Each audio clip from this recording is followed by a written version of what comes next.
Hello everyone. Today we will discuss about the law of constancy of interfacial angles. देखिए last video में हमने discuss किया था crystallography क्या होती है और वहाँ हमने देखा था कि क्रिस्टलोग्राफी के 3 लॉज होते हैं. कौन कौन से लॉज होते हैं? द फर्स्ट लॉ था the law of constancy of interfacial angles, second था the law of rationality of indices and third law था द लॉ ऑफ सिमेट्री. ये सारी चीज़ें हमने लास्ट वीडियो में डिस्कस की थी कि क्रिस्टलोग्राफी क्या होती है और उसके 3 लॉज कौन कौन से हैं. अब उसके जो लॉज हैं उनको हम डिटेल में डिस्कस करेंगे. तो आज जो हम डिस्कस करने वाले हैं वो है क्रिस्टलोग्राफी का फर्स्ट लॉ, जिसका नाम है the law of constancy of interfacial angles. तो आज हम इस लॉ को डिस्कस करेंगे. तो फर्स्ट ऑफ ऑल हम थोड़ा सा जान लेते हैं क्रिस्टलोग्राफी के बारे में अगेन. तो देखिए क्रिस्टलोग्राफी क्या होती है. तो किसी भी क्रिस्टल या फिर क्रिस्टलाइन सब्सटेंसेस की, क्रिस्टल और क्रिस्टलाइन सब्सटेंसेस की जब ज्योमेट्री, स्ट्रक्चर्स एंड प्रॉपर्टीज़ को स्टडी किया जाता है तो उसको बोला जाता है क्रिस्टलोग्राफी. यानी कि क्रिस्टलोग्राफी साइंस की वो ब्रांच है जिसमें किसी क्रिस्टल और क्रिस्टलाइन सब्सटेंसेस की ज्योमेट्री, प्रॉपर्टीज़ एंड स्ट्रक्चर्स को स्टडी किया जाता है. देखिए अब हम समझते हैं इस डायग्राम की हेल्प से the law of constancy of interfacial angles का मतलब क्या है, ये लॉ क्या कहता है. तो देखिए यहाँ पर आप देख सकते हैं ये है एक परफेक्ट क्रिस्टल और ये है एक रैपिडली ग्रोन क्रिस्टल. यानी ये परफेक्ट तरीके से बनाया गया है. तो ये कैसा क्रिस्टल है? Perfect crystal. And this is rapidly grown crystal जो जल्दी जल्दी में बना दिया गया है. लेकिन आप दोनों में एक चीज़ सेम देख रहे हैं. यहाँ भी 120 डिग्री एंगल है और यहाँ भी 120 डिग्री एंगल है, जिसको क्या बोला जा रहा है? Interfacial angle.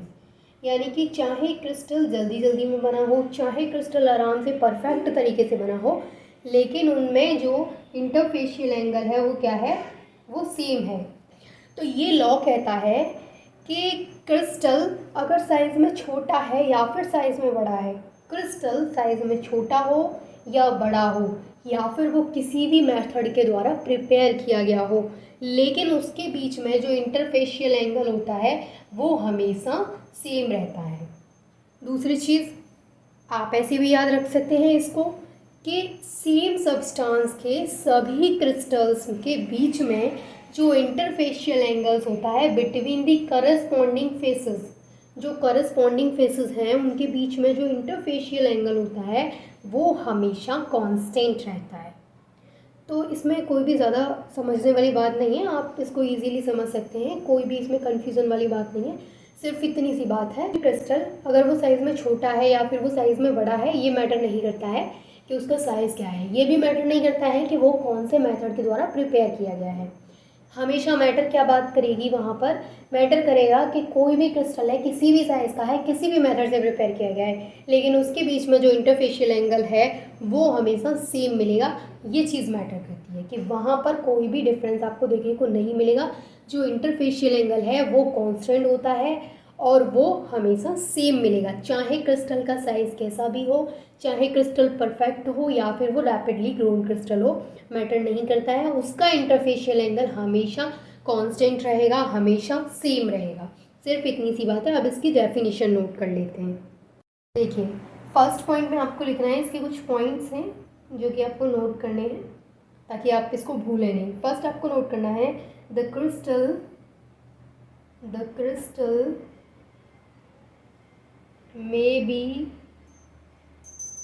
smaller or bigger in size. यानी क्रिस्टल साइज में छोटा भी हो सकता है और बड़ा भी हो सकता है.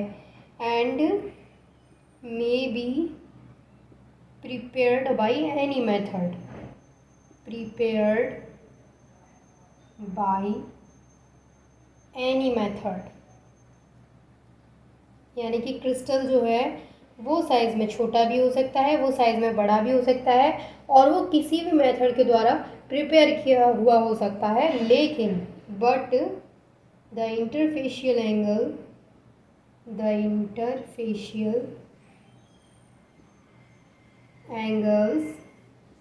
जो इंटरफेशियल एंगल्स होगा इनके बीच का वो क्या रहेगा? Are always same. जो इंटरफेशियल एंगल रहेगा वो हमेशा सेम रहेगा. ये चीज़ आपको याद रखनी है। भी क्रिस्टल साइज़ में छोटा भी हो सकता है, बड़ा भी हो सकता है, वो किसी भी मेथड के द्वारा प्रिपेयर किया गया भी हो सकता है, लेकिन उसके बीच में जो इंटरफेशियल एंगल की जो वैल्यू होगी वो हमेशा कांस्टेंट रहेगी, वो हमेशा सेम रहेगी। तो फर्स्ट पॉइंट आप इसको नोट करिए, देन हम आगे के पॉइंट को नोट करते हैं। सेकेंड पॉइंट आपको नोट करना है कि ये लॉ किसने दिया था। ठीक है, तो इस अगर मैं इस लॉ की बात करूं कि ये लॉ किसने दिया था, तो ये लॉ दिया था एन स्टीनो ने, और ये 1667 में दिया था। तो कैसे नोट करेंगे, this law is given bye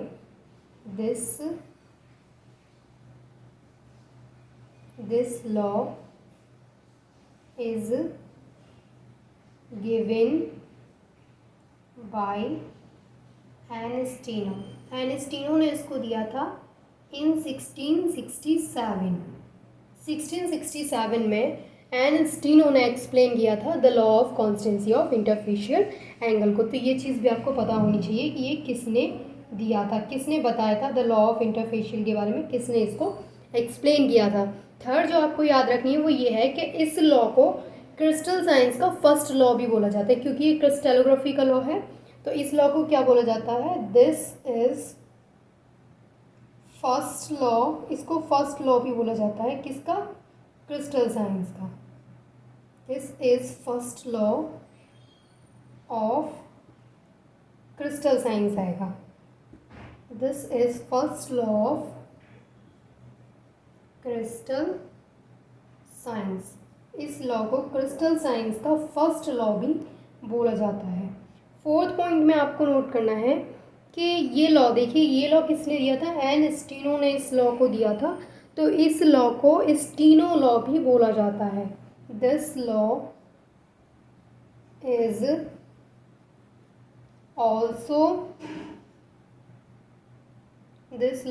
also known as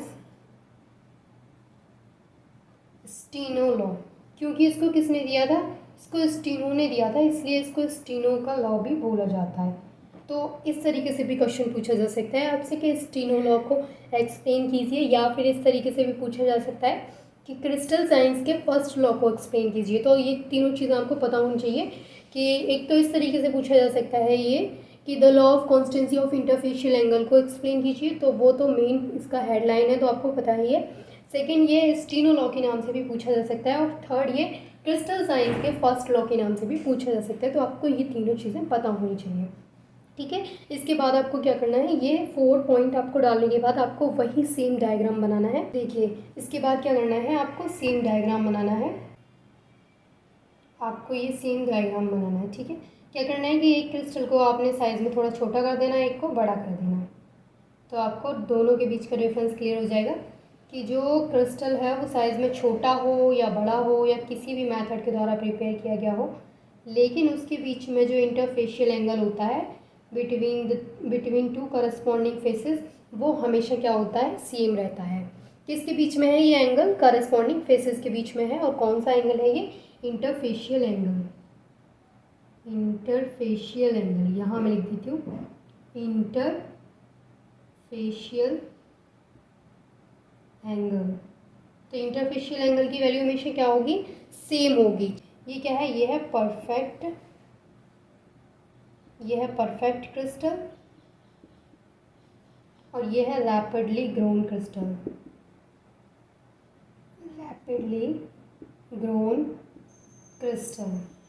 इसके अलावा एक और चीज़ मैं आपको बता देती हूँ। फर्स्ट तो मैंने आपको इसकी डेफिनेशन ऐसे नोट करवाई थी, the crystal may be smaller or bigger in size and may be prepared by any method but the interfacial angle are always same. आप इस तरीके से नोट कर सकते हैं। अगर आपको ये टफ लग रही हो तो आप दूसरी डेफिनेशन इसकी नोट कर सकते हैं, वो क्या है, in all crystals of the same substances the interfacial angle between corresponding faces. ये क्या है, करस्पॉन्डिंग फेसेस के बीच में जो इंटरफेशियल एंगल है और कांस्टेंट। मैं लिखवा देती हूँ, आपको ऐसे याद नहीं रहेगा, आप फटाफट से इसको नोट कर लीजिए। ये डेफिनेशन आपको डायग्राम के ऊपर ही लिखनी है, उसके बाद आपको ये जो डायग्राम था वो बनाना है। तो फिफ्थ पॉइंट डाल के आप लिख सकते हैं, फोर्थ पॉइंट हम पहले नोट करवा चुके हैं, तो फिफ्थ पॉइंट डाल के आप लिख सकते हैं। फिफ्थ पॉइंट डाल के आपको लिखना है, in all crystals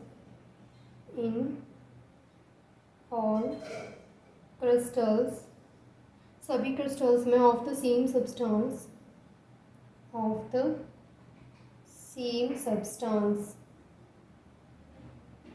in all crystals of the same substance the interfacial angle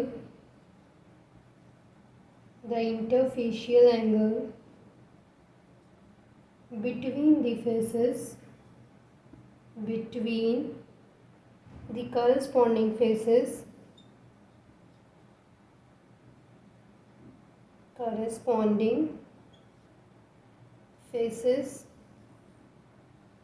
are constant. Clear हो आपको? देखिए फिर से मैं रिपीट कर देती हूँ एक बार कि ये लॉ क्या कहता है। The law of constancy of interfacial angle कहता है कि सेम सब्सटेंसेस के सभी क्रिस्टल्स में जो करस्पॉन्डिंग फेसेस के बीच में जो इंटरफेशियल एंगल होता है वो हमेशा सेम रहता है। ऐसा कौन कहता है? The law of constancy of interfacial angle क्या कहता है कि सेम सब्सटेंसेस के सभी क्रिस्टल में जो इंटरफेशियल एंगल होता है वो हमेशा सेम रहता है। या फिर आप इसको ऐसे याद कर सकते हैं, द क्रिस्टल में B smaller or bigger in size, यानी क्रिस्टल साइज़ में छोटा और बड़ा हो सकता है, वो किसी भी मेथड के द्वारा प्रिपेयर किया गया हो सकता है, लेकिन उसके बीच का जो इंटरफेशियल एंगल होता है वो हमेशा सेम रहता है। तो I hope this is clear to all of you. अगर आपको कोई भी डाउट है छोटा या बड़ा, आप कमेंट बॉक्स में करके पूछ सकते हैं। मैं पूरी कोशिश करूँगी कि आपके डाउट्स को क्लियर कर पाऊँ। And thanks for watching this video.